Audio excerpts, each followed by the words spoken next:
Olá, meus queridos alunos, aqui é o professor Gilson de História, tá bom? Venho aqui trazer uma aula de História para o 8º ano do Ensino Fundamental 2. Queria estudar com vocês hoje, rever uma revisão sobre o antigo regime, que é a monarquia absolutista, também chamado de absolutismo monárquico, né? O antigo regime. Muito bem. O nosso sistema é o sistema FTD. Tomara que eles mandem aí um patrocínio, um royalty pela propaganda. É isso? Muito bem. Mas vamos lá. Queria começar dizendo para vocês que o absolutismo, ele começa a partir do momento, dá uma olhada aqui, ó, em que está se finalizando um período chamado feudalismo, o sistema feudal na Europa. Você já estudou sobre feudalismo, então os grandes cavaleiros medievais, os chefes militares que vieram das cruzadas, eles ganharam feudos, eles foram ganhando títulos de nobreza. Você já ouviu falar que aquele que foi chamado para governar numa determinada região chamada ducado, ele recebeu o título de duque. Aquele que foi cuidar da marca da fronteira recebeu o título de marquês. Aquele que foi governar numa região chamada condado recebeu o título de conde. Então esses títulos de nobreza, eles foram recebidos e dados pelo rei, pelos reis, pelos senhores feudais mais poderosos, aqueles que se tornaram reis, aqueles então que passaram a governar a Europa. Muito bem. Bom, esse período é um período bastante interessante e curioso, e eu queria fazer um link aqui e colar ele com a ideia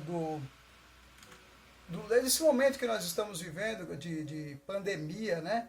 Essa epidemia mundial do coronavírus, porque naquele momento também houve uma grande epidemia chamada peste negra. Então, na peste negra, aliás, com algumas semelhanças com o coronavírus, que foi um vírus que veio da China, também a peste negra essa doença, essa praga, essa epidemia, ela veio da China nos navios mercantes, né?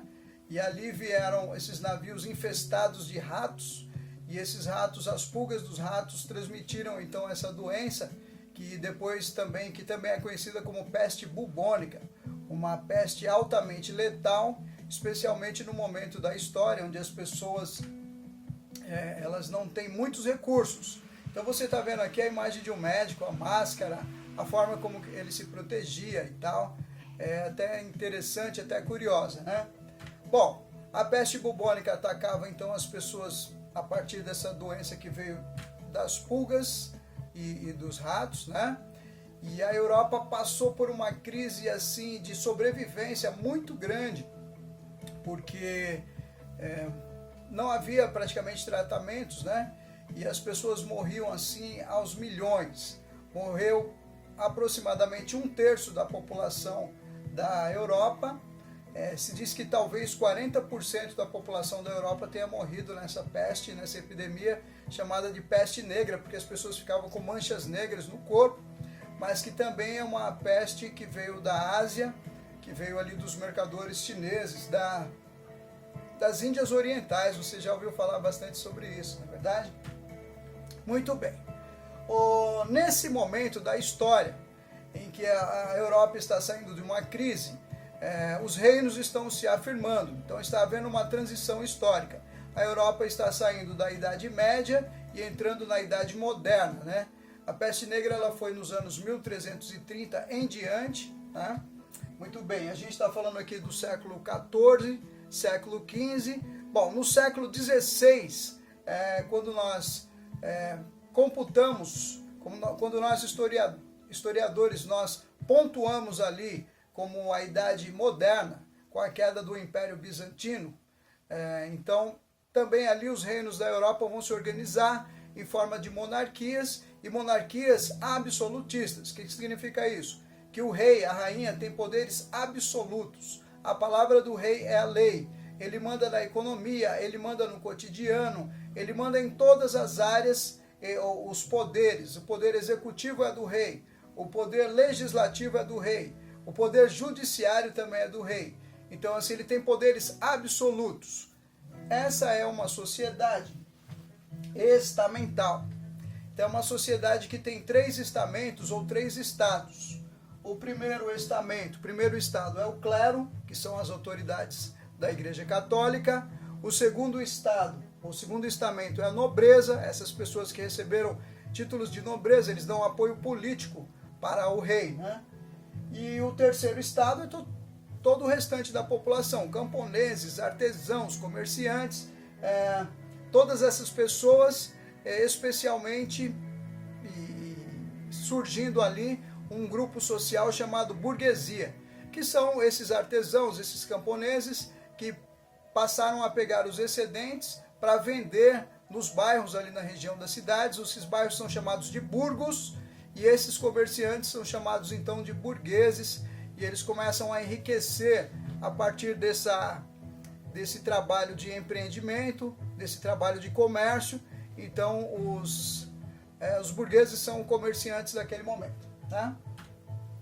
Bom, o Estado absolutista, ele mudou o seu sistema econômico, o sistema econômico da Europa. Eu acabei de falar que o sistema econômico e político da Europa era o feudalismo, o sistema feudal.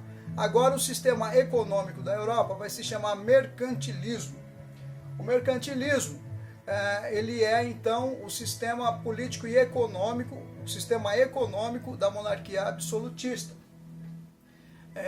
Nesse momento, os burgueses já estão enriquecendo, então os reis estão atendendo alguns interesses dos burgueses, por conta, inclusive, dessa situação econômica, sendo beneficiados e beneficiando os burgueses. Muito bem. O Estado absolutista, ele também sustenta a nobreza. Ele continua dando apoio para a nobreza e continua recebendo o apoio político também da nobreza. A Igreja Católica, o clero também recebe apoio muito forte da monarquia absolutista, do antigo regime. Por quê? Porque a Igreja Católica, ela tem uma mensagem, ela é detentora da religião, a religião principal da Europa.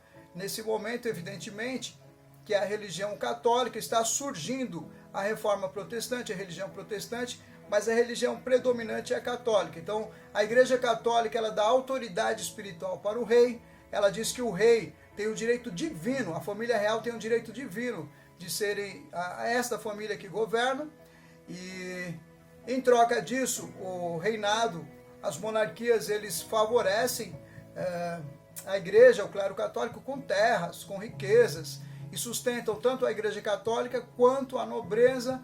Então, e também recebe então apoio espiritual e apoio político de parte da Igreja Católica e de parte da nobreza. Não é isso? Muito bem.